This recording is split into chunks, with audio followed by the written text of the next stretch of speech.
Assalamualaikum warahmatullahi wabarakatuh. Bertemu lagi dengan Ibu Esti di pelajaran farmakologi. Pada kesempatan kali ini, kita akan membahas materi mengenai penyakit-penyakit saluran pernafasan beserta dengan obat-obatannya.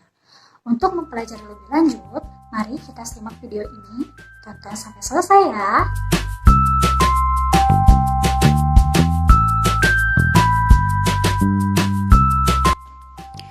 Adapun penyakit saluran pernafasan yang akan kita bahas pada kali ini yaitu asma, batuk, pilek, dan influenza.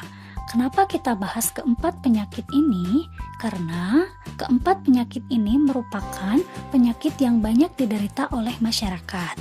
Nah, sebagai tenaga farmasi, kita harus mengetahui mengenai gejala, penyebab, serta obat-obatannya.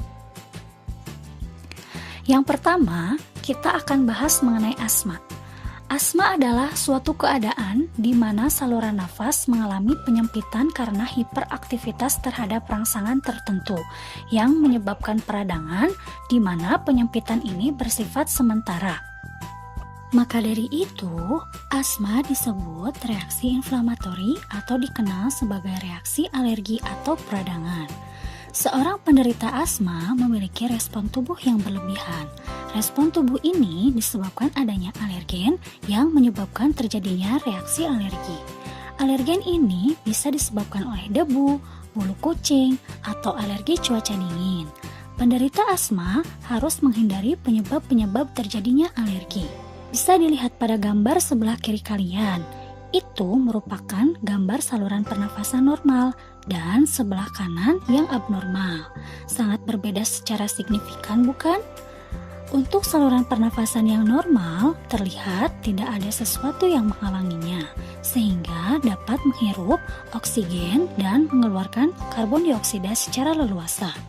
Berbeda halnya dengan kondisi yang abnormal atau pada keadaan asma. Saluran pernafasan tersebut terjadi peradangan sehingga menyebabkan penyempitan saluran nafas yang ditandai dengan sesak nafas.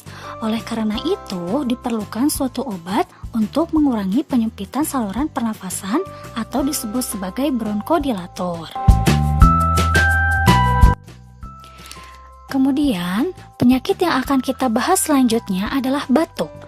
Batuk merupakan respon alami dari tubuh sebagai sistem pertahanan untuk mengeluarkan zat dan partikel dari dalam saluran pernafasan serta mencegah benda asing masuk ke saluran pernafasan. Jadi, ketika kalian batuk, menandakan adanya suatu benda asing yang masuk serta menjadi poin penting bahwa respon tubuh kalian baik. Akan tetapi, bagaimana jika batuknya terus-menerus? Nah, itu patut diwaspadai ya. Hal tersebut menandakan adanya masalah pada saluran pernafasan kalian. Jadi, kalian harus dapat membedakan antara batuk respon alergen dan batuk gangguan saluran pernafasan ya. Kita bahas mengenai penggolongan batuk. Penggolongan batuk ini terdiri dari dua macam, yaitu batuk tidak berdahak. Batuk ini tidak mengeluarkan dahak. Tenggorokan terasa gatal sehingga merangsang timbulnya batuk. Batuk ini biasanya disebabkan karena infeksi saluran pernafasan. Kemudian yang kedua yaitu batuk berdahak. Umumnya batuk ini disebabkan oleh infeksi dan asma. Pada batuk ini terdapat cairan sekresi dan lendir di saluran pernafasan bagian bawah, yaitu tenggorokan dan paru-paru. Kemudian penyakit yang kita akan bahas selanjutnya adalah pilek. Terkadang orang-orang masih menyamakan antara pilek dan influenza, padahal kenyataannya berbeda loh. Apa sih yang membedakannya? Yuk simak terus videonya ya. Jadi, pilek merupakan kondisi ketika hidung mengeluarkan ingus atau lendir, baik sesekali maupun terus-menerus. Lendir yang keluar dapat terlihat bening, hijau, atau kekuningan. Pilek disebabkan oleh virus dengan jumlah lebih dari 200 virus. Namun, yang paling sering menjadi penyebab pilek adalah rhinovirus. Gejalanya biasanya yaitu bersin-bersin, hidung tersumbat, sakit tenggorokan, dan yang paling sering terjadi yaitu batuk. Nah, sekarang apa yang membedakan antara pilek dan influenza? Influenza adalah infeksi saluran pernafasan atas yang disebabkan oleh virus influenza tipe A, tipe B, atau tipe C. Sudah terjawab bukan perbedaannya? Memang betul, pilek dan influenza disebabkan oleh virus, akan tetapi penyebab virusnya berbeda. Pilek disebabkan oleh rhinovirus yang dapat menjadi penyebab batuk juga. Sedangkan influenza disebabkan oleh virus influenza tipe A, B, atau C.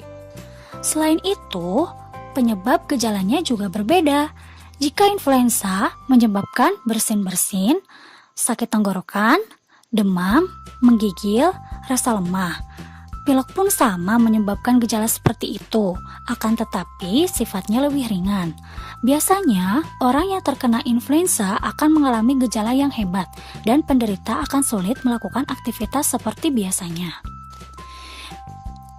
Bisa dilihat pada gambar di sebelah kiri kalian, merupakan saluran pernafasan bagian hidung yang normal, sedangkan yang kanan itu yang abnormal. Terlihat pada gambar kanan terjadi pengeluaran sekret atau lendir yang berlebihan yang diakibatkan oleh virus influenza ini. Sebenarnya, terjadi pengeluaran sekret ini sangat wajar dan bersifat normal jika tidak terlalu banyak. Jika terlalu banyak pengeluaran sekret, berarti ada gangguan pada hidung kalian, jadi perlu diwaspadai ya. Kita mulai bahas mengenai pengobatannya. Yang pertama, kita bahas mengenai pengobatan untuk asma. Penggolongan obat asma yang pertama yaitu beta-2 agonis. Beta-2 agonis dibagi menjadi dua, yaitu kerja singkat dan kerja lama. Beta agonis 2 kerja singkat ini bekerja dengan merelaksasikan otot polos saluran pernafasan secara langsung. Jadi, biasanya obat ini digunakan ketika terjadi serangan asma mendadak. Contoh obatnya yaitu salbutamol, terbutalin, albuterol dalam bentuk inhalasi. Beta agonis 2 kerja lama digunakan untuk mengontrol penyakit asma jangka panjang atau bisa dikatakan sebagai terapi pencegahan asma. Kemudian yang kedua yaitu golongan metilsantin. Contoh obatnya adalah teofilin dan aminopilin. Kemudian yang ketiga yaitu golongan antikolinergik. Contohnya yaitu ipatropium bromida. Kemudian pengobatan batuk. Pengobatan batuk ini dibagi menjadi 3 golongan. Yang pertama yaitu antitusif. Antitusif bekerja menghentikan batuk secara langsung dengan menekan refleks batuk pada sistem saraf pusat di otak. Contoh obatnya yaitu dextrometorphan HBr. Kandungan dextrometorphan HBr ini biasanya terkandung dalam obat fix formula 44 atau Siladex antitusif. Kemudian yang kedua golongan ekspektoran. Golongan ini tidak menekan refleks batuk, melainkan bekerja dengan mengencerkan dahak sehingga lebih mudah untuk dikeluarkan. Contoh obatnya adalah gliseril guaiacolat. Gliseril guaiacolat ini biasanya terkandung dalam obat Woods atau bisolvon.